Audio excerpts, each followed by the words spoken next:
கர்த்தரிடத்தில் அன்பு கூறுகிறேன் என்பதற்கு அடையாளம் இங்கே பழைய ஏற்பாடு அந்த வார்த்தையை மாத்துகிறது, கர்த்தருக்கு காத்திருக்கிறவர்களுக்கு. ஏன்னா எப்படி காத்திருக்காங்க, அதாவது இப்படி காத்திருக்கிறதுல என்னைக்காவது ஒரு நாள் செய்ய போறாரு அதனால காத்திருக்காங்க, அப்படி இல்ல. கர்த்தர் ஏற்கனவே எல்லாத்தையும் செய்யறேன்னு சொல்லிட்டாரு, செஞ்சிட்டாரு, என் வாழ்க்கையில வர்றதுக்கு நான் காத்திருக்கிறேன். அதுதான் சரியான காத்திருப்பு.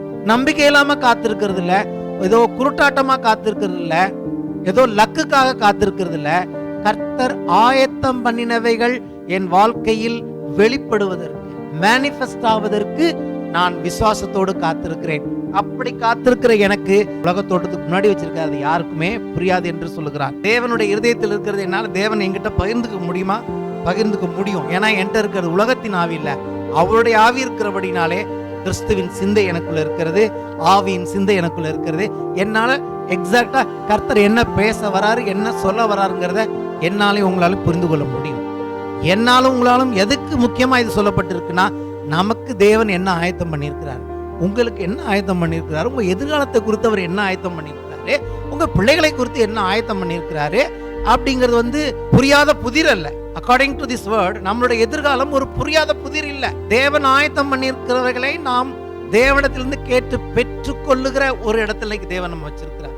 நெருக்கப்பட்டாருங்கிறத நான் மற்ற டிரான்ஸ்லேஷன் வாசிக்கும் போது என்னன்னு கேட்டீங்கன்னா, என்னுடைய எமோஷன்ஸ் நெருக்கப்படும் போது அவரும் அந்த emotions நெருக்கப்படுகிறார். So he can able to understand what kind of feeling I am going through. நான் என்ன விதமா ஃபீல் பண்றேங்கிறதையும் அவர் ஃபீல் பண்றார். பாடியில அடிபட்டுட்டு எனக்கு பெயின் இருக்குன்னா என் பாடியில நான் எப்படி பெயின் இருக்குங்கிறத அவர் ஃபீல் பண்றார். அது பேர் தான் என்னுடைய எல்லா நெருக்கத்திலும் நெருக்கப்படுகிறார். இவர் தான் தேவன்.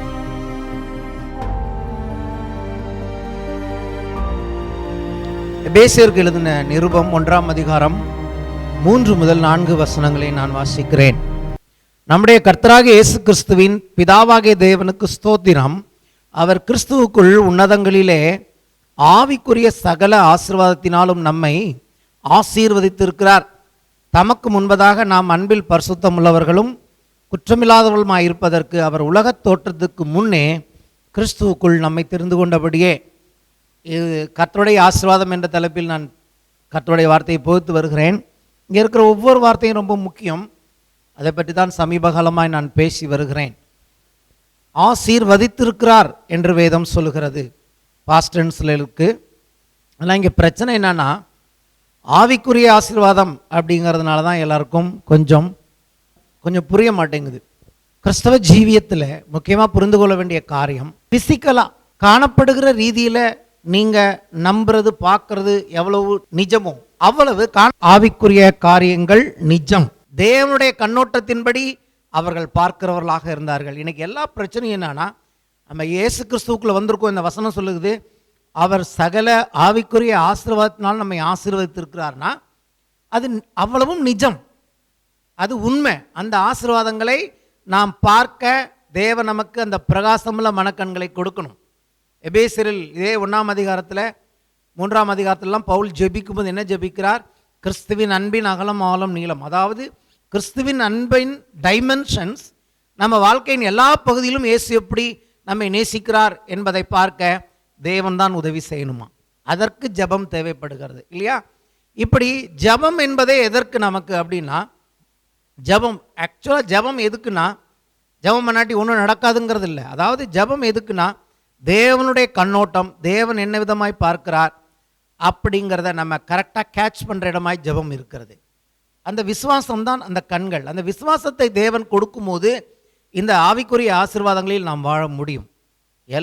ஏன்னா காணப்படுகிற இந்த உலகத்தை காணப்படாத அந்த உலகம்தான் உண்டாக்கினது. அப்படின்னா நான் சொல்கிறேன், இன்னைக்கு நமக்கு தேவைப்படுகிற காணப்படுகிற ரீதியில் தேவைப்படுகிற ஆசீர்வாதங்களை காணப்படாத ரீதியில் இருக்கிற ஆசீர்வாதங்கள் தான் கொடுக்க முடியும். ஆகவே தான் தேவன் என்ன பண்ணியிருக்கிறார்? ஆவிக்குரிய பரலோகத்துக்குரிய சகல ஆசீர்வாதங்களால் நம்மை ஆசீர்வதித்திருக்கிறார். முதல்ல நம்ம வர வேண்டிய கன்க்ளூஷன், கர்த்தர் ஏற்கனவே என்னை ஆசீர்வதித்திருக்கிறார். ஒரு சிலரே அல்ல, கிறிஸ்துவுக்குள் இருக்காங்க. நேற்றுக்கு கிறிஸ்துவுக்குள்ள வந்தாலும் சரி, இல்லை 1 மணி நேரத்துக்கு முன்னாடி கிறிஸ்துவுக்குள்ள வந்தாலும் சரி, அந்த ஆசீர்வாதங்கள் அது என்னென்றைக்கும் தேவனுடைய பிள்ளைகளுக்கு சொந்தமாக இருக்கிறது. ஹல்லேலூயா. அதை பற்றி தான் நம்ம பார்த்துட்டு இருக்கோம். அப்போ தேவன் என்ன விதமாய் பார்க்கிறார்? God's perspective, God's point of view, God's attitude, in what way God wants to interpret everything. தேவன் எப்படி இன்டர்பிரட் பண்ண விரும்புகிறார்? அதுக்கு சரியான உதாரணம் இந்த விஷயம்தான். ஆதாமும் ஏவாளும் அவர்களுக்கு எந்த உடையும் தேவைப்படவில்லை. ஏன்னா தேவன் பார்த்த பர்ஸ்பெக்டிவ் எப்படின்னா அவர்களை மகிமையுள்ளவர்களாக பார்த்தார். அப்படிதான் அவங்களும் அவங்கள பார்த்துக்கிட்டு இருந்தாங்க. அதனால வெக்கம் இல்லாம இருந்தாங்க. புரியுதா உங்களுக்கு? தேவன் பார்க்கிற விதமாய் பார்த்த வரைக்கும் அவர்களுக்குள் வெக்கம் இல்லை. என்றைக்கு தேவன் பார்க்கிற விதத்திலிருந்து தங்கள் பார்வையை மாற்றினார்களோ அவர்களுக்கு வெக்கம் உண்டானது. ஏற்கனவே அதே நிலைமை தான். நிலைமை மாறல, பர்ஸ்பெக்டிவ் மாறினது. ஹல்லேலூயா. நிலைமை மாறவில்லை, கண்ணோட்டம் மாறினது. எப்படி? பாவத்தினால் உண்டான கண்ணோட்டம் அது. அப்ப நான் சொல்லுகிறேன், இன்னைக்கு நீங்க பார்க்கிற கண்ணோட்டம் எல்லாம் ஒருத்தவங்களை பத்தி பார்த்தாலும் சரி அல்லது உங்களை பத்தி பார்த்தாலும் சரி, அந்த கண்ணோட்டம் அது சரியா தான் இருக்கணுங்கிறதுக்கு எந்த கேரண்டியும் கிடையாது. ஏன்னா வேதம் சொல்லுகிறது காணப்படுகிறதே இல்லை, காணப்படாததை நோக்கி இருக்கிற நமக்கு. ஸோ கிறிஸ்தவ ஜீவியம் காணப்படாதவையில் நோக்கி இருக்கிற ஸ்பிரிச்சுவல் ரியாலிட்டி. அதோடைய ஆழத்தை இன்னைக்கு உங்களுக்கு நான் சொல்ல போறேன். சும்மா சிம்பிளான ப்ராக்டிக்கல் எக்ஸாம்பிளால் நம்ம பார்க்க போகிறோம் அது எப்படி நல்லது என்று சொல்லி. சரி, ஆசீர்வாதங்களுக்கு அடுத்தபடி நான் சொல்ல விரும்புகிற ஒரு முக்கியமான காரியம் என்னன்னு கேட்டீங்கன்னா, தேவனுடைய அன்பு. தேவன் நம்மை நேசிக்கிறார், ஆசீர்வதித்திருக்கிறாரா என்ன அர்த்தம்? அவர் மேல் நம்ம மேல் அன்பா இருக்கிறார், கிறிஸ்துவுக்குள்ளே நம்மை ஆசீர்வதித்திருக்கிறார். ஆதி ஆகமத்திலிருந்து வெளிப்படுத்தின விசேஷம் வரைக்கும் என்னதான் நடக்குதுன்னு பார்த்தீங்கன்னா, இந்த பிசாசோடைய டார்கெட் என்ன? அந்த பாவத்தில் விழுந்தது, இன்னைக்கு நம்ம படுற கஷ்டம் எல்லாம் ஒரு பக்கம் விட்டுருங்க. உண்மையாக பிசாசோட இன்டென்ட் என்ன, அவனுடைய நோக்கம் என்னன்னு கேட்டீங்கன்னா, தேவனுடைய அன்பிலிருந்து மனுஷனை பிரிப்பது தான். அதுக்கு அவன் உபயோகப்படுத்துற வெப்பன் என்னன்னு கேட்டீங்கன்னா சந்தேகம். கேள்வியெல்லாம் நம்ம கேட்கிறோம் இல்லையா? உலகத்துல முதல்ல கேள்வி கேட்டது யார்? வேதத்தின்படி கேள்வி எங்க எழும்புன்னு பாத்தீங்கன்னா பிசாசு தான் முதல்ல கேள்வி கேட்டிருக்கான். தெரியுமா உங்களுக்கு? தேவன் கேள்வி கேட்கல, ஆதாம் கேள்வி கேட்கல, ஏவாள் கேள்வி கேட்கல. முதல் கேள்வி கேட்டதே பிசாசு தான். நீங்க வீட்டுல வாசிச்சீங்க, ஆதிகாம் 3:1 கேட்கிறான். அது ஸ்திரீயை நோக்கி, நீங்கள் தோட்டத்தில் உள்ள சகல விருட்சங்களின் கனியையும் புசிக்க வேண்டாம் என்று தேவன் சொன்னது உண்டோ என்றது. ஸோ முதல் கேள்வி யார் கேட்டிருக்கா உலகத்துல? பிசாசு தான் கேட்டிருக்கான். அதனால தான் கொஸ்டின் மார்க்கோட சிம்பிளே பார்த்தீங்கன்னா ஒரு சர்ப்பம் மாதிரி தான் இருக்கு. ஏற்கனவே பாருங்க கொஸ்டின் மார்க் எப்படி இருக்கு, ஒரு சர்ப்பம் போல இருக்கு. நேற்று நான் அதை யோசிச்சேன் கொஞ்சம். ஓஹோ, அதனால தான் இந்த சிம்பிள் இப்படி போட்டிருக்காங்களா? ஆச்சரியக்குறி ஒரு மாதிரி இருக்கு, ஃபுல் ஸ்டாப் ஒரு மாதிரி இருக்கு, எக்ஸ்கிளமேஷன்லாம் ஒரு மாதிரி இருக்கு. ஆனால் இந்த கேள்விக்குறி மட்டும் சர்ப்பம் மாதிரி இருக்கு. ஏன்னா முதலாய் கேள்வி கேட்டவன் பிசாசு.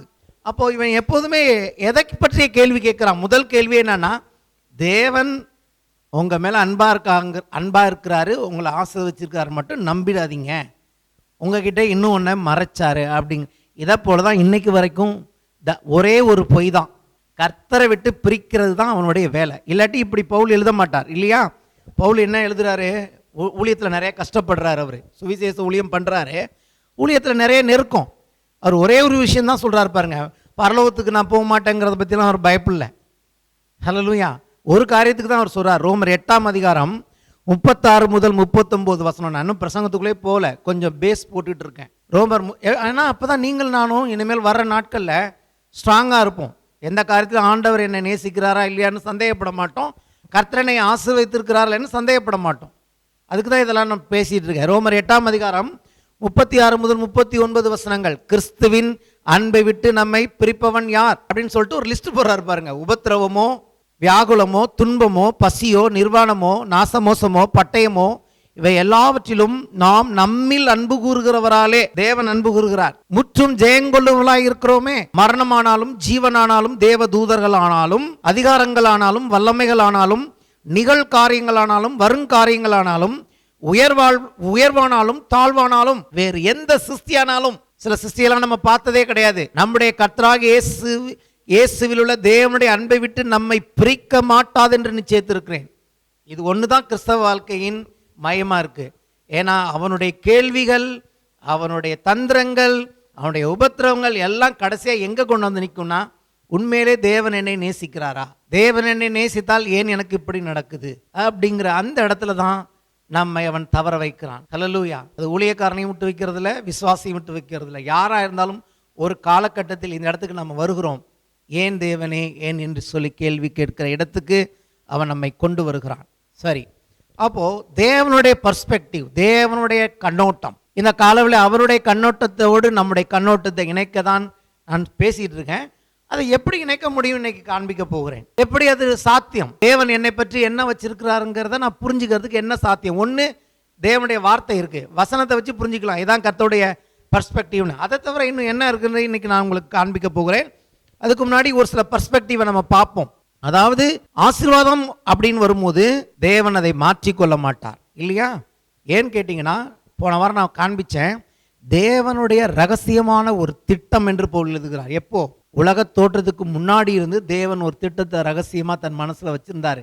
நீங்கள் நானும் ஒரு நாள் பிறப்போம், பிறந்த பிறகு நம்ம எப்படி ஆசீர்வதிக்க வேண்டும் என்று சொல்லி. ஆனா மனுஷங்க அப்படி திட்டம் போறதில்லை. இப்ப இந்த வீட்டில் ஒரு குழந்தை உண்டாயிருக்குன்னா, இந்த குழந்தை எப்படி இருக்கும் ஏது இருக்கலாம் என்னால திட்டம் போட முடியாது.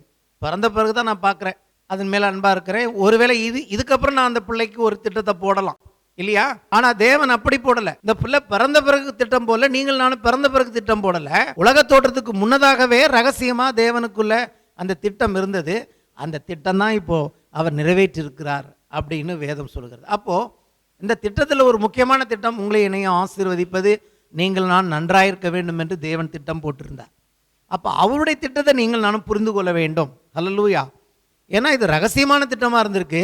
இப்போதான் அந்த அப்போஸ்தலரிடத்தில் தேவன் வெளிப்படுத்துகிறார் என்று வேதம் சொல்லுது. ஸோ ரட்சிக்கப்பட்ட தேவனுடைய பிள்ளைகள் ஒன்றும் சாதாரணமானவங்க இல்லை. அதுக்கப்புறம் பார்த்தீங்கன்னா, இப்படி இருக்க ஒருவன் கிறிஸ்துவுக்குள் இருந்தால் அவன் புது சிருஷ்டியாக இருக்கிறான், பழையவைகள் ஒளிந்து போயின, எல்லாம் புதிதாயின. அதாவது பிசிக்கல் பர்ஸ்பெக்டிவ். இயேசுக்கே அப்படி கிடையாதுன்ட்டார் பவுல். இயேசு எங்க பிறந்தாரு, எங்க வளர்ந்தாரு, அந்த பிசிக்கல் பர்ஸ்பெக்டிவ்ல நாங்க பார்க்க மாட்டோம். மாம்சத்தின்படி ஒருவனையும் அறிய மாட்டோம். தேவன் நம்மை மாம்சத்தின்படி இப்ப பார்க்கறது இல்லை. மாம்சத்தின்படினா நம்மளுடைய பேக்ரவுண்ட் படி நாம எங்க இருந்து வந்தோங்கிறபடி பார்க்கல அப்படின்னு பைபிள் சொல்லுது. அப்ப நாம அதே பர்ஸ்பெக்டிவ் எடுத்துக்க வேண்டியதா இருக்கிறது. இல்லாட்டி நம்ம அந்த பழைய ஐடென்டிட்டியில தான் வாழ்ந்துகிட்டு இருப்போம். மூணாவது, சரீரத்தை பற்றி சொல்லுகிறது. இந்த சரீரத்தை பற்றிய தேவனுடைய பர்ஸ்பெக்டிவ் என்ன? இது தேவனுடைய ஆலயமாக இருக்கிறது. அது மட்டும் இல்லை, ஒரு நாள் இயேசு வரும்போது அவருடைய மகிமையின் சரீரத்துக்கு ஒப்பான ஒரு மகிமையின் சரீரத்தை கொடுக்க போறார். இந்த போல வயசாக வர சரீரம் கிடையாது, இந்த போல வியாதி வர சரீரம் கிடையாது. அது எப்படி இருக்கும்? இயேசு எப்படி 33.5 வருஷத்திற்கு போனாரோ அப்படி 33.5 வயசுக்கு ஒப்பான ஒரு வாலிப சரீரத்தை தேவன் நமக்கு கொடுக்க போகிறார். எல்லாருக்கும் ஒரே ஏஜ் தான் இருக்கும், அதுதான் நான் விசுவாசிக்கிறேன். சின்ன பிள்ளைங்க இருந்தாங்கன்னா இயேசு வரும்போது சின்ன பிள்ளைகளாய் இருப்பார்கள்னு சொல்ல முடியாது. எல்லாருமே அவருக்கு ஒப்பாக மாறுவார்கள். எல்லாரும் ஒரே மாதிரி இருப்பாங்க. ஆமென். அப்படிப்பட்ட ஒரு சரீரத்தை அவர் கொடுப்பார். அடுத்தது ஆத்மாவை பற்றி, அதுதான் ரொம்ப முக்கியம். ஆத்மாவை பற்றி தேவன் என்ன ஒரு பர்ஸ்பெக்டிவ் வச்சிருக்கிறார்னா, கிறிஸ்துவின் சாயலுக்கு ஒப்பாய் அது மாற வேண்டும். நம்முடைய மனதை மறுரூபப்படுத்துகிறார். இப்படி பிரசங்கத்தின் மூலமாக, வார்த்தையின் மூலமாக, ஆவியானவரை கொண்டு நம்ம நேற்று இருந்த மனநிலைமை இன்னைக்கு நம்ம இல்லை. ரட்சிக்கப்பட்டப்ப இருந்த மனநிலைமை இல்லை. எவ்வளவு ஆண்டோடைய வார்த்தையில் பழகிறோமோ மகிமையின் மேல் மகிமை அடைந்து நாம் மறுரூபமாகிறோம் என்று. எல்லாமே நம்முடைய வாழ்க்கையை பற்றி தேவனுடைய பர்ஸ்பெக்டிவ், அது மாற்றம், அது ஆசீர்வாதம், அது நன்மை. தேவன் நம்மை வேற ஒரு இடத்துக்கு கொண்டு போக அழைத்திருக்கிறார். ஆமென். அதை நம்ம புரிந்து கொள்ள ஆண்டவர் நமக்கு உதவி செய்வாராக. சரி, இப்போ சொல்கிறேன், தேவனுடைய சித்தம், தேவனுடைய பர்ஸ்பெக்டிவை நான் எப்படி புரிஞ்சுக்க முடியும்? ஏன்னா தேவனுக்கு ஒரு மனசு இருக்கு. அவருடைய மனசை நான் புரிஞ்சுக்கிறதுக்கு எனக்கு என்ன வழி இருக்கிறது? அப்போதான் ஒருத்தவங்களுடைய மனசை புரிஞ்சுக்கிட்டா தான் அவங்க பர்ஸ்பெக்டிவை நம்ம புரிஞ்சுக்க முடியும். அப்படின்னா வேத வாக்கியம் சொல்லுகிறது 1 கொரிந்தியர் 2ஆம் அதிகாரம் 7 முதல் 16 வசனங்கள். ரொம்ப அருமையான பகுதி. இதை மட்டும் நான் கான்சென்ட்ரேட் பண்ண விரும்புகிறேன். அங்க எப்படி ஆரம்பிக்கிறார் பாருங்க பவுல். உலக தோற்றத்துக்கு முன்னே, எங்க வந்தாலும் அந்த வார்த்தைக்கு வந்துருவாரு. சொல்லுங்க, உலக தோற்றத்துக்கு முன்னே. ஏதாவது இன்னைக்கு நடக்கிறத நீங்க பேசணும்னா 2000 வருஷத்துக்கு முன்னேன்னு சொன்னா கூட பரவாயில்ல, இல்ல சிலுவையை பத்தி இயேசுவை பத்தி சொன்னா பரவாயில்ல, அவர் நேரா அங்க போயிடுவார், கிரியேஷனுக்கு போயிடுவார். அல்லேலூயா. உலக தோற்றத்துக்கு முன்னே தேவன் நம்முடைய மகிமைக்காக, யாருடைய மகிமைக்காக? நம்முடைய மகிமைக்காக ஏற்படுத்தினதும் மறைக்கப்பட்டதுமாயிருந்த ரகசியமான தேவ ஞானத்தை பேசுகிறோம். பிரசங்கம் என்னன்னு சொல்றாருன்னா, உலக தோற்றத்துக்கு முன்னாடி ரகசியமா வச்சிருந்தார் தேவன். அந்த ரகசியமான ஞானத்தை நாங்கள் இப்போ பேசிட்டு இருக்கோம். அந்த இன்பிட்வீன் அந்த சீன்ல தான் இயேசு வந்தார். அவர் இல்லாமல் இது நிறைவேறாது. அவர் வந்து மரித்து ரத்தம் சிந்தி எங்களுக்கு ரட்சிப்பு கொடுத்து இந்த தேவ ஞானத்தை இன்னைக்கு எங்க வாழ்க்கையில நிறைவேற்றி இருக்கிறார். இதுதான் சபை, இதுதான் பிரசங்கம்.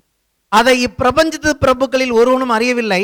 அறிந்தார்களானால் மகிமையின் கர்த்தரை அவர்கள் சிலுவையில் அறைய மாட்டார்களே. எழுதியிருக்கிறபடி, இதான் ரொம்ப முக்கியம், நீங்க கவனிக்கணும். எழுதியிருக்கிறபடி தேவன் தம்மில் அன்பு கூறுகிறவர்களுக்கு ஆயத்தம் பண்ணினவைகளை, எப்ப ஆயத்தம் பண்ணினார்? உலகத் தோற்றத்திற்கு முன்பாக ஆயத்தம் பண்ணினவைகளை காணவில்லை, காது கேட்கவில்லை, அவைகள் மனுஷனுடைய இருதயத்தில் தோன்றவில்லை. அப்போ தேவனுடைய பர்ஸ்பெக்டிவ் என்னன்னு ஒரு மனுஷனுக்கும் தெரியல. அப்ப எப்படி தெரிஞ்சுக்கிறது? சொல்ற, நமக்கோ தேவன் அவைகளை தமது ஆவியினாலே வெளிப்படுத்தினார். ஹல்லேலூயா. எதற்காக பரிசுத்த ஆவியானவர் சபைக்கு கொடுக்கப்பட்டார்? எதற்காக பரிசுத்த ஆவியானவர் பவுலை நிரப்பினார்னா, பவுலுக்கு ஆவியானவர் வெளிப்படுத்துகிறார். என்னன்னா, தேவன் ஆயத்தம் பண்ணினவைகள் என்னவென்று புரியாமே போறதில்ல. ஒரு காலகட்டத்தில் அது ரகசியமா இருந்துச்சு இயேசு வர வரைக்கும். ஆனா இயேசு வந்த பிறகு அந்த ரகசியத்தை இப்பொழுது தேவன் வெளிப்படுத்தினார். அந்த ஆவியானவர் எல்லாவற்றையும் தேவனுடைய ஆழங்களையும் அறிந்திருக்கிறார். மனுஷனுள்ள ஆவியின்றி மனுஷனில் எவன் மனுஷனுக்குரியவைகளை அறிவான்? மனுஷன் பத்தி புரிஞ்சுக்கணும்னா மனுஷனு தான், இன்னொரு மனுஷனுக்கு தான் புரியும். அப்ப நீங்கள் நானும் தேவனை பத்தி புரிஞ்சுக்கணும்னா தேவனுக்கு தான் புரியும். தேவனில் திருத்துவத்தில் ஒருவராயிருக்கிற ஆவியானவருக்கு தான் புரியும் பிதாவாகிய தேவன் இருதயத்தில் என்ன இருந்ததுன்னு. அந்த ஆவியானவர் என்ன பண்றாரு? இப்போ பிதா என்னென்ன நினைச்சாரு என்கிட்ட சொல்றாரு. ஹல்லேலூயா. இங்க எழுதி இருக்கிறது, நமக்கோ தேவன் அவைகளை தமது ஆவியினாலே வெளிப்படுத்தினார். அந்த ஆவியானவர் எல்லாவற்றையும் ஆராய்ந்திருக்கிறார். மனுஷனுள்ள ஆவியின்றி மனுஷனில் எவன் மனுஷனுக்குரியவைகளை அறிவான்? அப்படி போல தேவனுடைய ஆவியின்றி ஒருவனும் தேவனுக்குள்ளே அறிய மாட்டான். இங்க பாருங்க, நாங்களோ சொல்லுவோமா, நாங்களோ உலகத்தின் ஆவியை பெறாமல், தேர் ஆர் டூ ஸ்பிரிட்ஸ், ஒன்னு உலகத்தின் ஆவி, இன்னொன்னு தேவனுடைய ஆவி. இங்க எழுதியிருக்கு, நாங்களோ உலகத்தின் ஆவியை பெறாமல் தேவனால் எங்களுக்கு அருளப்பட்டவைகளை அறியும்படிக்கு, அதாவது தேவன் எங்களுக்கு என்னென்ன கொடுத்திருக்கிறாருங்கிறத நாங்கள் தெரிந்து கொள்ளும்படி தேவனிடத்திலிருந்து புறப்படுகிற ஆவியை பெற்றோம். அவைகளை நாங்கள் மனுஷ ஞானம் போதிக்கிற வார்த்தைகளாலே பேசாமல் பரிசுத்த ஆவி போதிக்கிற வார்த்தைகளாலே பேசி ஆவிக்குரியவைகளை ஆவிக்குரியவர்களோடு சம்பந்தப்படுத்துகிறோம். அதான் சார், இது எங்கேயுமே பார்க்குற விஷயம் இல்லை, இதெல்லாம் ஸ்பிரிச்சுவல். அந்த பரிசுத்த ஆவியானவர் வந்ததுனால நாங்கள் என்ன பண்ணுறோம்? ஆவிக்குரிய காரியங்களை ஆவிக்குரியவைகளோடு நாங்கள் கனெக்ட் பண்ணி காண்பிக்கிறோம், சம்பந்தப்படுத்தி காண்பிக்கிறோம். இது உலகத்தில் உள்ள மனுஷனுக்கு புரியாது, சர்ச்சில் உள்ள பிள்ளைங்களுக்கு தான் புரியும், ரட்சிக்கப்பட்டவங்களுக்கு தான் புரியும், ரட்சிக்கப்படாதவங்க தூங்கிடுவாங்க. ஜென்ம சுபாவ மனுஷனோ தேவனுடைய ஆவிக்குரியவைகளை ஏற்றுக்கொள்ள மாட்டான், அவைகள் அவனுக்கு பைத்தியமாக தோன்றும், அவைகள் ஆவிக்கேற்ற பிரகாரமாய் ஆராய்ந்து நிதானிக்கப்படுகிறவைகளானதால் அவைகளை அறிய மாட்டான். ஆனால் ஆவிக்குரியவன், பரிசுத்த ஆவியை பெற்றவன் எல்லாவற்றையும் ஆராய்ந்து நிதானிக்கிறான், ஆனாலும் அவன் வேறு மற்றொருவனாலும் ஆராய்ந்து நிதானிக்கப்படான். கர்த்தருக்கு போதிக்கத்தக்கதாக அவருடைய சிந்தையை அறிந்தவன் யார்? இந்த கொஸ்டின் ஏசாயால இருக்கு, அதை கோட் பண்றார். கோட் பண்ணிட்டு எவ்வளவு தைரியமா சொல்றார் பாருங்க. கர்த்தருடைய, அதாவது கர்த்தருக்கு ஒரு காரியத்தை சொல்லும்படி அவர்கிட்ட போய் பேசணும்னா அவர் என்ன நினைக்கிறாரு யாருக்கு தெரியும்னு கேட்கிறாரு. சொல்லிட்டு சொல்றாரு, எங்களுக்கோ கிறிஸ்துவின் சிந்தை உண்டாயிருக்கிறது. ஹல்லேலூயா. இப்போ தேவகுமாரனுடைய சிந்தை எங்களுக்கு இருக்கிறதுனால இப்போ எங்களால் அதை புரிந்து கொள்ள முடியும். பழைய ஏற்பாட்டு காலத்தில் அது கேள்வி, புதிய ஏற்பாட்டு காலத்தில் இது பதில். நான் தேவனோட போய் பேச முடியுமா? தேவனுடைய இருதயத்தில் இருக்கிறது என்னால் தேவன் என்கிட்ட பகிர்ந்துக்க முடியுமா? பகிர்ந்துக்க முடியும். ஏன்னா என்கிட்ட இருக்கிறது உலகத்தின் ஆவி இல்லை, அவருடைய ஆவி இருக்கிறபடினாலே கிறிஸ்துவின் சிந்தை எனக்குள்ள இருக்கிறது, ஆவியின் சிந்தை எனக்குள்ள இருக்கிறது. என்னால் எக்ஸாக்டாக கர்த்தர் என்ன பேச வராரு, என்ன சொல்ல வராருங்கிறத என்னாலையும் உங்களாலும் புரிந்து கொள்ள முடியும். என்னாலும் உங்களாலும் எதுக்கு முக்கியமாக இது சொல்லப்பட்டிருக்குன்னா, நமக்கு தேவன் என்ன ஆயத்தம் பண்ணியிருக்கிறாரு, உங்களுக்கு என்ன ஆயத்தம் பண்ணியிருக்கிறாரு, உங்கள் எதிர்காலத்தை குறித்து அவர் என்ன ஆயத்தம் பண்ணியிருக்கிறாரு, உங்கள் பிள்ளைகளை குறித்து என்ன ஆயத்தம் பண்ணியிருக்கிறாரு அப்படிங்கிறது ஒரு புரியாத புதிர் அல்ல. அக்கார்டிங் டு திஸ் வேர்ட், நம்மளுடைய எதிர்காலம் ஒரு புரியாத புதிர் இல்லை. தேவன் ஆயத்தம் பண்ணியிருக்கிறவர்களை நாம் தேவனிடத்திலிருந்து கேட்டு பெற்றுக்கொள்ளுகிற ஒரு இடத்துல தேவன் நம்ம வச்சிருக்கிறார். அதுக்கு தான் சிலருக்கு சொப்பனங்களை கொடுக்கிறார், சிலருக்கு தரிசனங்களை கொடுக்கிறார், சிலருக்கு வாக்குத்தத்தங்களை கொடுக்கிறார், சிலருக்கு ஒரு நிச்சயத்தை கொடுக்கிறார். இதுதான் தேவன் என்னை குறித்து அவங்க அதில் தான் திருப்தியாக இருப்பாங்க. ஆமேன். என்னால் ஊழியத்தில் மட்டும்தான் சந்தோஷமாக இருக்க முடியும், இதை தவிர எங்கே போனாலும் நான் சந்தோஷமாக இருக்க மாட்டேன். ஒரு நாள் 1.5 நாள் இருந்தால் பெரிய விஷயம், எனக்கு முடியாது. ஹல்லேலூயா. அது இன்பில்ட், அது என்னோட இன்ஸ்டிங்க்டாக மாறிவிட்டது. தேவனோடு இருக்கிறத தவிர என்னால் எதையுமே அக்செப்ட் பண்ணிக்க முடியாத இடத்துக்கு தேவன் என்னை கொண்டு வந்து விட்டார். ஹல்லேலூயா. அப்போ ஒவ்வொருவரை பற்றி நீங்கள் என்னவாய் இருக்க வேண்டும் என்பதை தேவன் ஏற்கனவே தீர்மானித்து இருக்கிறார். ஆகவே தான் எழுதியிருக்கிறது, நாங்கள் உலகத்தின் ஆவியை பெறாமல் தேவனுடைய ஆவியை பெற்றிருக்கிறோம். தேவன் தம்மில் அன்பு கூறுகிறவர்களுக்கு ஆயத்தம் பண்ணினவைகளை கண் காணவில்லை, காது கேட்கவில்லை, அவைகள் மனிதனுடைய இருதயத்தில் தோன்றவில்லை என்பது அப்போ. இப்போ நமக்கோ தேவன் அவைகளை தமது ஆவினால் வெளிப்படுத்தினார். ஏன்? அவர் யாரை நேசிக்கிறாரோ, தன்னில் அன்பு கூறுகிறவர்களுக்கு, தேவனுடைய வீக்னஸ் சொல்லாத, தேவன் ஒருத்தவங்களை நேசித்தார்னா அவங்க கிட்ட எல்லாத்தையும் சொல்லிடுவார். அல்லேலூயா. என் மேல ரொம்ப அன்பா இருக்காருன்னா, ஏன் என்கிட்ட எல்லாத்தையும் சொல்லிடுவாருன்னா என் மேல அன்பா இருக்கிறதுனால தான். நான் யார் மேல அன்பா இருக்குன்னா அவங்க கிட்ட எல்லாத்தையும் சொல்லிடுவேன். தேவனுக்கும் அதே விதமான கேரக்டர் தான் அது. தேவன் தம்மிடத்தில் அன்பு கூறுகிறவர்களுக்கு எதையும் மறைக்க மாட்டார், அதை வெளிப்படுத்தி விடுவார். ஆமென், ஹல்லேலூயா. நீங்க தேவனை நேசிக்கிறீங்களா? அந்த ஒரு குவாலிஃபிகேஷன் போதும், கர்த்தர் உங்களுக்கு எல்லாவற்றையும் வெளிப்படுத்துவார். இயேசு சொன்னார், நான் உங்களை இனி சீசர்கள் என்று சொல்வதில்லை, என்னுடைய நண்பர்கள் என்று சொல்கிறேன். ஏன்னா நான் பிதாவினிடத்தில் கேள்விப்பட்ட எல்லாத்தையும் உங்ககிட்ட சொல்லிட்டு போறேன், ஒன்னையும் மறைக்கலைன்னு சொன்னார். எதையுமே அவர் மறைக்கல, ஏன்னா அவர்களை அவர் நேசித்தார். அதான் கான்செப்ட். அன்பு இருக்கு பாருங்க, அவருடைய அன்பு, அதை நீங்க புரிஞ்சுக்கணும்னு நான் விரும்புறேன். ஹல்லேலூயா. வர நாட்களில் நான் கொஞ்சம் கொஞ்சமாக தான் அதை உங்களுக்கு சொல்லணும். சரி, தேவன் தமது ஆவினாலே வெளிப்படுத்தினார் இல்லையா? வெளிப்படுத்திட்டு இருக்காரு. பழைய ஏற்பாட்டிலே இதை செஞ்சார்ல, நான் காண்பிச்சேன். பிலேயாம் ஒரு குறி சொல்லுகிறவன். அந்த குறி சொல்லுகிறவனுடைய மனக்கண்களை தேவன் திறந்தார். அப்போ எழுதியிருக்கிறது, நம்ம திருப்பி அங்கே போவேனா, ஆவியானவர் அவன் மேல் வந்தார். யார் மேல? பிலேயாம் மேல. அப்போ ஆவியானவருடைய கண்கள், பிலேயாமோட கண்களை ஆவியானவர் திறந்த பொழுது அவன் இஸ்ரேலை எவ்வளவு ஆசீர்வதிக்கப்பட்டவர் என்று சொல்லி பார்த்தான். ஆனால் அந்த மக்கள் பார்க்க மிஸ் பண்ணிட்டாங்க. இன்னொரு இடத்துல நம்ம வாசிக்கிறோம், நம்ம போக வேணாம். எலிசாவினுடைய வேலைக்காரனுடைய கண்களை தேவன் திறந்தார் என்று பார்க்கிறோம். எலிசாவின் வேலைக்காரன் பார்த்தது என்னன்னு கேட்டிங்கன்னா, அவங்கள என்ன போல சீரியாவோட இராணுவம் சுற்றிலும் நிற்கிது. அது மட்டும் தான் அவனுக்கு தெரிஞ்சுது. அங்கேருந்து சொல்கிறான், எஜமானே நீங்கள் நானும் மாட்டிக்கிட்டோம் பாருங்க, எல்லாம் வந்துட்டாங்க, இராணுவம்லாம் வந்து நம்மளை சுற்றி நிற்கிதுன்னு. ஆனால் எலிசா பார்த்தீங்கன்னா அமைதியாக இருக்கான். எலிசா சொல்கிறான், அவர்களோடு இருப்பவர்களை விட நம்மோடு இருப்பவர்கள் அதிகம்னு சொல்லிட்டு ஆண்டவர்கிட்ட சொல்கிறான், இவன் கண்களை திறந்துருங்கன்னு. திறந்து பார்த்தா அக்னிமயமான ரதங்களும் குதிரையும் நிற்குது. இப்போ நான் சொல்கிறேன், அக்னிமயமான ரதங்களும் குதிரைகளும் நிச்சயம் இல்லையா? அன்னைக்கு மட்டும் இல்லை, என்றைக்குமே நிச்சயம். தேவனுடைய பிள்ளைகளுக்கு நான் சொல்ல விரும்புகிறேன். அதாவது நான் தான் சொல்கிறேன், காணப்படுகிறது எவ்வளவு நிஜமோ, காணப்படாத ரீதியில் இருக்க ஆவிக்குரிய உலகம் ரொம்ப நிஜமானது. அந்த பர்ஸ்பெக்டிவை நம்ம புரிஞ்சுக்கணும். ஒவ்வொரு சூழ்நிலையிலும் இவ்வளோ பேசுகிறேன், நானே அதை இழந்தேன், அதுக்கு தான் சுற்றி வருகிறேன். அப்புறம் என்ன நடந்தது பாருங்க. இயேசுதான் அவரோட கூட போன கண்மலைன்னு பவுல் எழுதுகிறார். அதாவது இஸ்ரேல் மக்கள் வனாந்தரத்தில் நடந்து போகிறாங்க, தண்ணி தேவைப்பட்டப்போ ஒரு கண்மலையை அவங்க பேசினாங்க, அடித்தாங்க. இதை எப்படி ஆக்சுவலாக பார்வைக்கு அது காணப்படுகிற இதில் ஒரு ராக் அது இல்லையா? ஆனால் இயேசு பவுல் எழுதுகிறார் அந்த கண்மலை இயேசு என்று சொல்லி. அப்போ எது நிஜம்? பவுல் கிறிஸ்தவர்களை துன்பப்படுத்திட்டு இருக்கிறாரு. இயேசு சொல்றாரு, நீ ஏன் என்ன துன்பப்படுத்துறன்னு கேட்கிறாரு. ஹல்லேலூயா. முள்ளில் உதைக்கிறது உனக்கு கடினம், இதெல்லாம் போனத்தில் பேசியிருக்கேன். அப்போ நான் என்ன சொல்றேன், இப்படி பார்க்கும்போது தேவன் ஒருவர் நிஜமாகவே நம்மில் அன்பு கூறுகிறார். ஹல்லேலூயா. இதை எதுக்கு சொல்றேன்னு கேட்டிங்கன்னா, இவ்வளோ பிரசங்கம் பண்ணனா என்ன நடந்ததுன்னா உங்களுக்கும் அது பிரயோஜனமாக இருக்கும், அதனால ஷேர் பண்ணுறேன். அதாவது கர்த்தர் அதிகாலையில் பேசி சந்தோஷமாக என்னை எழுப்புவார். இது 3 முறை நடக்கும். 3 முறை நடந்தது சமீபத்தில். 3 நாளும் அதிகாலையில் ஆண்டவர் ஒரு வார்த்தை, ஒரு வசனம், ஒரு ஏதோ ஒன்று கொடுத்து என்னை சந்தோஷப்படுத்தி, ஒரு பிள்ளையை எப்படி சந்தோஷமாக எழுப்புற அந்த மாதிரி எழுப்புவார். அந்த சந்தோஷத்தோடு நான் சர்ச்சுக்கு வந்துட்டு கீழே போனால் அந்த சந்தோஷத்தை அப்படியே என்னுடைய மொத்த உணர்ச்சிகளையும் நரகத்துக்கு நேராக இழுக்கிற மாதிரி இந்த தெருவில் ஒரு காரியம் நடக்கும். அது இந்த நாய்களால் நடக்கிற காரியம். நானும் கவனிக்கிறேன், எந்த 3 நாள் ஆண்டவர் பேசினாரோ அந்த 3 நாளும் தெருவை பார்த்தா அப்படி ஒரு எக்ஸாக்டாக எங்கள் வீட்டு வாசலில் அப்படி ஒரு I don't want to preach. அப்போ பார்த்தீங்கன்னா என்னுடைய சுயம் எனக்கு ஏற்கனவே நான் கொஞ்சம் கோபம்தான். அப்படியே என்னுடைய அந்த காலையில் நான் அனுபவித்த சந்தோஷம், அந்த சமாதானம் எல்லாத்தையும் பிடிங்கி நரகத்துக்குள்ளே தள்ளின போல ஒரு எமோஷன் எனக்கு. அப்போது எங்கள் மனசு எங்கே போணுச்சுன்னு கேட்டிங்கன்னா ஆண்டவர்கிட்ட தான் போணுச்சு.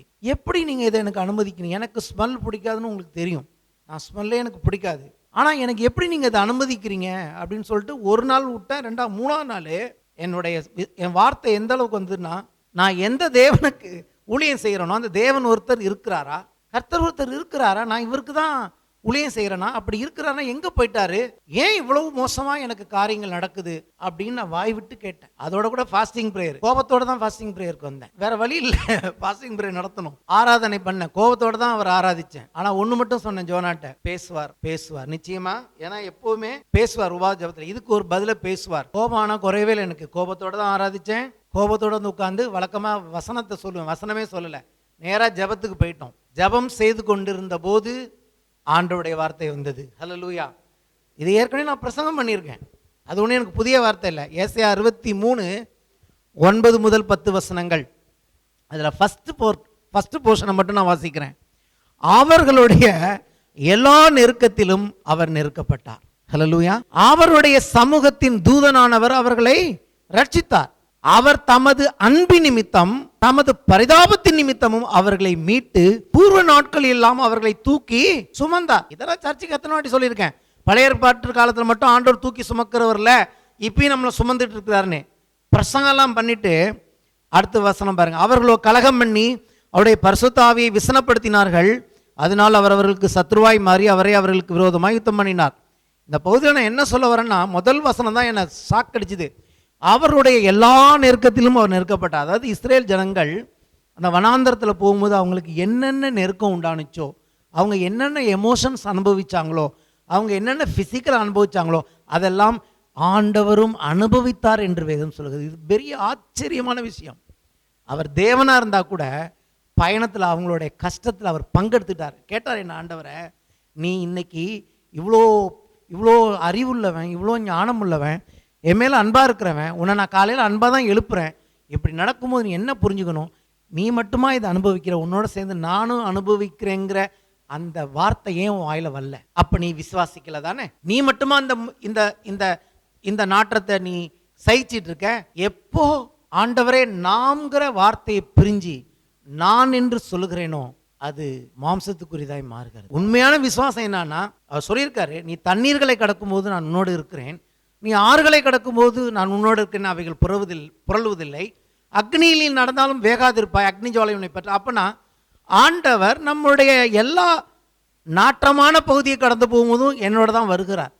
அப்போ நான் மிஸ் பண்ணது என்னன்னா, ஆண்டவரே எங்கேன்னு கேட்டது தப்பு. ஆண்டவரே எனக்குள்ளே இருக்கிறேன், நான் எதை அனுபவிக்கிறேனோ வேற வழி இல்லாமல் நீரும் அதை அனுபவிக்கிறீர். உங்களுக்கு எவ்வளோ பேருக்கு இது சீரியஸாக இருக்குன்னு தெரியல. நான் எதுக்கு இந்த உதாரணம் சொல்கிறேன்னா, இதை போல் எதுக்கு வேணால் எடுத்துக்கலாம் நீங்கள். ஹல்லேலூயா. உங்கள் வாழ்க்கையில் என்ன விதமான ஒரு கஷ்டத்துக்குள்ளே நீங்கள் கடந்து போனாலும் கர்த்தர் என் கூட தான் அந்த கஷ்டத்தில் என்னோட சேர்ந்து அவரும் அனுபவிக்கிறாருங்கிற இந்த வசனத்தின் அறிவு இல்லைன்னா நம்ம விசுவாசமே இங்கே வேலை செய்யாது. விசுவாசம் என்பது நம்பப்படுகிறவர்களின் உறுதியும் காணப்படாத நிச்சயம். பிள்ளைக்கு ஒன்றுனா அந்த இடத்துல பிள்ளைக்கு நாம் பார்க்குற காரியத்தை தேவனும் பார்க்குறாருங்கிற ஒரு ஞானம் வரணும். ஃபஸ்ட்டு வி ஷுட் நோ, இங்கே தேவனும் என்னோட இதை பார்க்குறாருன்னு. ஹல்லேலூயா. அப்போ தான் நம்ம ஜெபம் பண்ணுவோம், இல்லைன்னா ஹாஸ்பிட்டல் நோக்கி ஓடுவோம். அவரை நம்ம விட்டு பிரிக்க முடியாது. புதிய ஏற்பாட்டிலையாவது அப்படி சொல்லலாம். எபிரேயர் 2:18 இருக்கிறது, அவர் தாமே சோதிக்கப்பட்டு பாடுபட்டதினாலே அவர் சோதிக்கப்படுவர்களுக்கு உதவி செய்ய வல்லவராயிருக்கிறார். இது இயேசுவை பற்றிய வசனம். ஒருவேளை இன்னைக்கு இயேசு நமக்கு உயிர் தெழுந்துட்டார், ஆண்டவர் உயிரோடு இருக்கிறார், ஆகவே நமக்கு அவர் சோதனையில உதவி செய்யறான்னு சொல்லலாம். ஆனா பழைய ஏற்பாட்டு காலத்துல வனாந்தரத்தில் அவர்கள் நடந்தப்போ, ஆனா அங்கே எழுதி இருக்கிறது அவருடைய எல்லா நெருக்கத்திலும் அவர் நெருக்கப்பட்டார்னு. ஸோ நான் என்ன சொல்ல வரேன், தேவன் தான், அவர் காணப்படாத ரீதியில் இருக்கிறார், ஆனாலும் நம்மோடு தான் இருக்கிறார். இப்போ சொல்றேன், எனக்கு பிடிக்காத ஒரு காரியத்துக்குள்ள நான் போகும்போது அப்ப தேவன் அனுமதிக்கல. தேவன் ஒரு காரியத்தை உணர்த்த விரும்புகிறார். உனக்கு பிடிக்காத சூழ்நிலையும் நான் உங்கூட தான் இருக்கேன். நீ பாருக்கு போனாலும் கர்த்தர் உன்னோட வருவார், அவரை விட்டு எங்கேயும் போக முடியாது. நான் வானத்துக்கு ஏறினாலும் நீர் அங்கே இருக்கிறீர், செட்டை அடித்து கடலுக்கு சமுத்திரத்துக்கு அப்பாலை போனாலும் உம்முடைய கரம் அங்கே வரும், நான் பாதாளத்துக்கு போய் படுக்கை போட்டாலும் அங்கே நீர் இருக்கிறீர். ஆண்டவரே, நான் எங்கே உம்முடைய ஆவிக்கு மறைவாக மறைந்து போவேன்? இல்லாட்டி இப்படி பவுல் எழுத மாட்டாரு, நீங்கள் கிறிஸ்துவின் அவயங்களை வேசியின் அவயங்களாய் மாற்ற முடியுமா அப்படின்னு. ஸோ என்ன பர்ஸ்பெக்டிவ், இந்த பர்ஸ்பெக்டிவ்லாம் எதுக்கு பேசுகிறேன்னா, நான் போகிற சூழ்நிலையில் காணப்படாத ரீதியில் தேவன் இருப்பார் என்று சொன்னால், காணப்படாத ரீதியில் அவர் என்னை ஆசீர்வதித்திருக்கிறார் என்பதை நான் விசுவாசிக்க வேண்டும். நான் ஆசீர்வதிக்கப்பட்டு தான் இருக்கிறேன். இயேசு என்னோடு இருப்பது எவ்வளவு நிச்சயமோ அப்படி அவருடைய ஆசீர்வாதங்கள் என்னோடு இருக்கிறது. நம்முடைய எல்லா சூழ்நிலையும் நம்ம விட்டு கொடுக்காமல் நம்மோடு அதாவது நெருக்கப்பட்டாருங்கிறத நான் மற்ற டிரான்ஸ்லேஷன் வாசிக்கும் போது என்னன்னு கேட்டிங்கன்னா, என்னுடைய எமோஷன்ஸ் நெருக்கப்படும் போது அவரும் அந்த எமோஷன்ஸில் நெருக்கப்படுகிறார். So he can able to understand what kind of feeling I am going through. நான் என்ன விதமாக ஃபீல் பண்ணுறேங்கிறதையும் அவர் ஃபீல் பண்ணுறார். பாடியில் அடிபட்டுட்டு எனக்கு பெயின் இருக்குன்னா என் பாடியில் நான் எப்படி பெயின் இருக்குங்கிறத அவர் ஃபீல் பண்ணுறார். அது பேர் தான் என்னுடைய எல்லா நெருக்கத்திலும் நெருக்கப்படுகிறார். இவர் தான் தேவன். ஆகவேதான் பாடினோம், கர்த்தாவே தேவர்களில் உமக்கு ஒப்பான தேவன் யார்? ஒரு தகப்பன் தன் பிள்ளையை சுமந்தது போல அவர் சுமந்து வருகிறார் என்று சொல்லி நாம் பார்க்கிறோம். ஏசாயா 64:4-5 வசனங்கள். எப்படி தேவனுக்கு கோபம் உண்டானுச்சு பாருங்க. அவர்களோ கலகம் பண்ணி அவருடைய பரிசுத்த ஆவியை விசனப்படுத்தினார்கள்.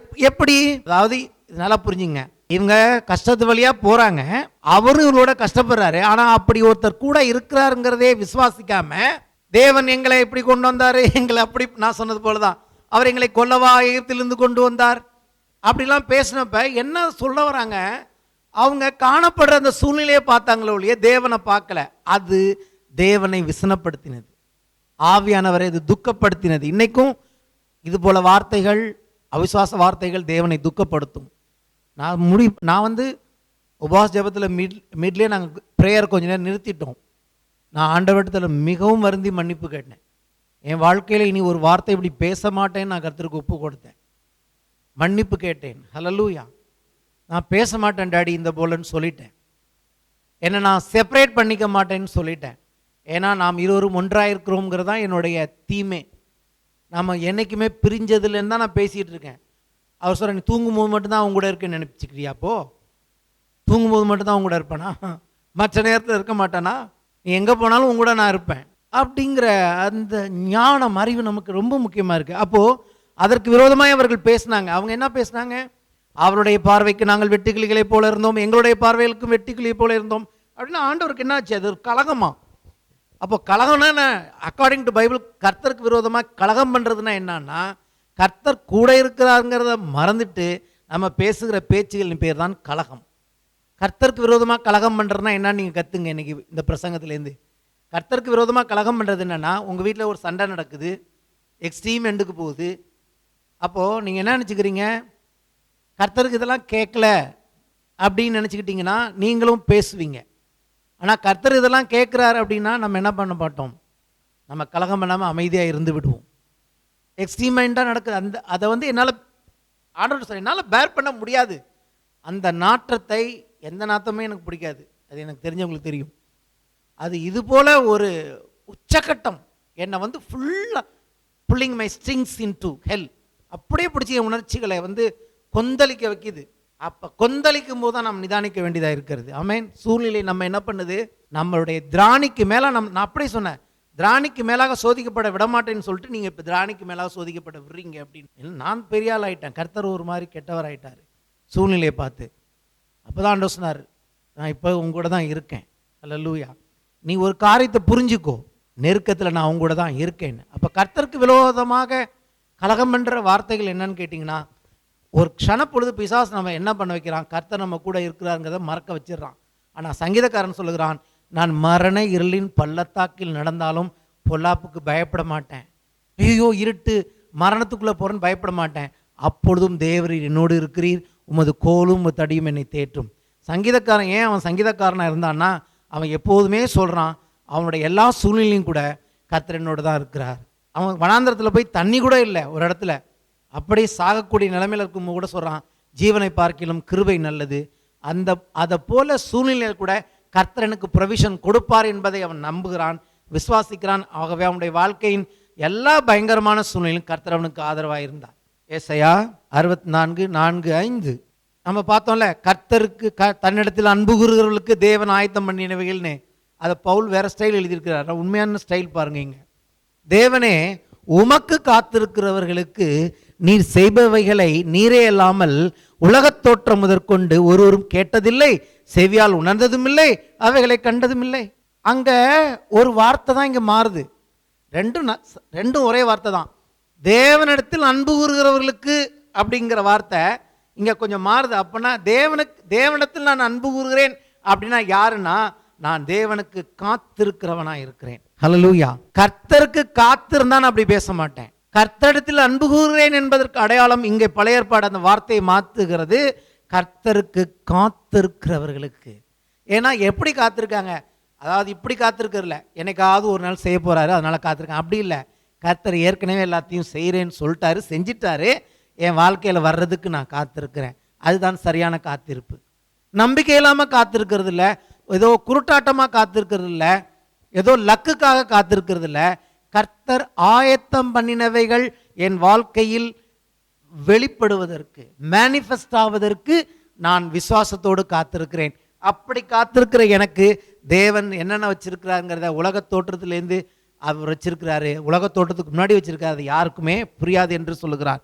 அடுத்து பாருங்க, அடுத்த வசனம், மகிழ்ச்சியாய் நீதி செய்கிறவர்களையும் உம்முடைய வழிகளில் உம்மை நினைக்கிறவர்களையும் சந்திக்கிறீர். யாரை கர்த்தர் சந்திக்கிறார்னா, இந்த தேவனிடத்தில் அன்பு கூறுகிறவருடைய அடுத்த காரியம் என்னன்னா, அவர்கள் மகிழ்ச்சியாய் நல்லது செய்வாங்க. தங்கள் வாழ்க்கையில் சந்தோஷத்தோடு நீதி செய்வார்கள். அவர்கள் கர்த்தரை அவருடைய வழிகளெல்லாம் அவரை நினைக்கிறாராம். அவர்களை தேவன் சந்திக்கிறார். இங்கே எழுதுறாங்க, நாங்களோ அவைகளுக்கு விரோதமாக எப்பொழுதும் பாவம் செய்தபடினாலே தேவரீர் கோபம் கொண்டீர். இங்கேயும் கோபம், இன்னும் தப்பி இருக்கிறோம். அதாவது இதோடைய பின்னணியை நான் சொல்ல விரும்புகிறேன், இதை மட்டும் சொல்லி முடிக்கிறேன்.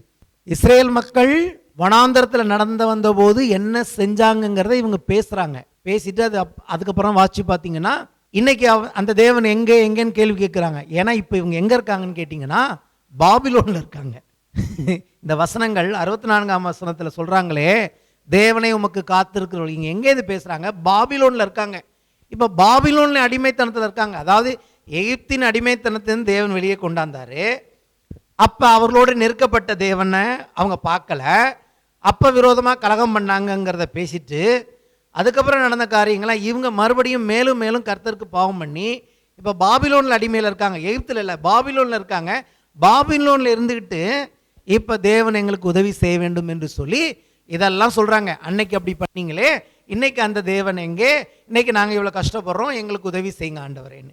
அப்பயும் ஆண்டவர் அவர்களுக்கு திருப்பி உதவி செய்கிறார். அப்போது இவங்களுடைய எல்லா கஷ்டத்துக்கும் காரணம் என்ன தெரியுமா?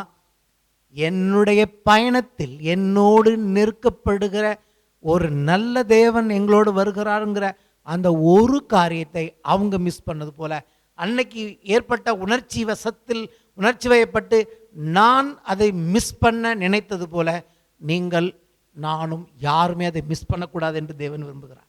இது ஒரு ப்ராக்டிக்கலான எக்ஸாம்பிள் நான் விரும்புகிறேன். ஹல்லேலூயா. ஏன்னா உபவாச ஜெபத்தில் அதைத்தான் தேவன் அன்னைக்கு பேசினார். அவருடைய அன்பு மாறாததாகவும் அன்கண்டிஷனலாக எந்த நிபந்தனையற்றதாகவும் முடிவில்லாதமாய் இருக்கிறது. ஆமேன். அதைத்தான் அப்படி நம்புகிறோம். பார்த்தீங்களா? என்னோட தான் தேவன் வருகிறார், என்னோட தான் தேவன் இருக்கிறார் என்று நம்புகிற அந்த நேரத்தில் நாம் இளைப்பாறுதலுக்குள் பிரவேசிக்கிறோம். அதுதான் தேவன் ஓய்வு நாள் என்று சொல்லுகிறது, சாபத் டே. அந்த சாபத் டே, அந்த ஓய்வு கிறிஸ்துவுக்குள் தேவன் நமக்கு கொடுத்திருக்கிறார். அதைத்தான் தேவன் ஓய்வு என்று சொல்லுகிறார். அப்போ என்ன சொல்ல வருகிறேன்? எல்லாமே ஸ்பிரிச்சுவல் ரியாலிட்டிஸ், காணப்படாத ரீதியில் ஆசீர்வாதங்கள் இருக்கிறதுங்கிறத புரிஞ்சுக்கிறதுக்கு முன்னாடி காணப்படாத ரீதியில் இருந்தாலும் கர்த்தர் என்னோடு இருக்கிறார் என்கிற விசுவாசம் ரொம்ப முக்கியம். கர்த்தரை பார்க்க முடியல, தேவ தூதர்களை பார்க்க முடியல, பிசாசை பார்க்க முடியல, பிசாசின் தூதர்களை பார்க்க முடியல, ஆனால் எல்லாமே இருக்கிறார்கள். ஆமேன். we are living under a spiritual world. காணப்படுகிறதை அல்ல, காணப்படாதை நோக்கி இருக்கிற நமக்கு என்று பவுல் எழுதுகிறார். ஸோ நம்ம ஆசீர்வாதங்கள், கர்த்தருடைய வாக்குத்தத்தங்கள் என்று வரும்போது இப்போ அதெல்லாம் என்ன பண்ணிட்டார்? தேவன் எல்லா வாக்குத்தத்தங்களையும் இயேசுக்குள்ளே நிறைவேற்றி விட்டார். அதாவது அந்த வாக்குத்தத்தங்கள் ஃபுல்ஃபில் ஆக வேண்டிய ஒரு நபரை பார்த்து கொண்டிருந்தது. அந்த நபராக இயேசு வெளிப்பட்ட போது தேவனுடைய வாக்குத்தத்தங்கள் எல்லாம் அவருக்குள் நிறைவேறிவிட்டது. இன்னும் சொல்லப்போனால் சிம்பிளாக ஒரே வரையில் சொல்கிறேன், தேவன் ஆசீர்வாதம் வாக்குத்தத்தம்னு யாருக்கெல்லாம் சொன்னாரோ அவருடைய மனசில் இருந்தது கிறிஸ்து தான்.